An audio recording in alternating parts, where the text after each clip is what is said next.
লালমনিরহাট সীমান্তে বিজেপির বিশেষ অভিযানে বিপুল পরিমাণ ভারতীয় স্কাপ সিরাপ জব্দ করা হয়েছে। 15 বিজেপির কাশীপুর বিওপির একটি বিশেষ টহল দল এই অভিযান পরিচালনা করে।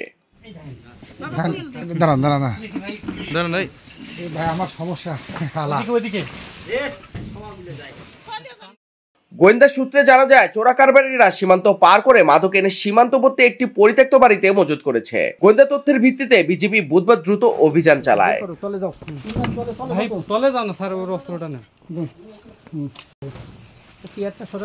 কুড়িগ্রামের ফুলবাড়ি থানার পশ্চিম ধর্মপুর গ্রামের ওই বাড়িতে তল্লাশি চালিয়ে উদ্ধার করা হয় ভারতীয় স্কাপ সিরাপের 800 বোতল।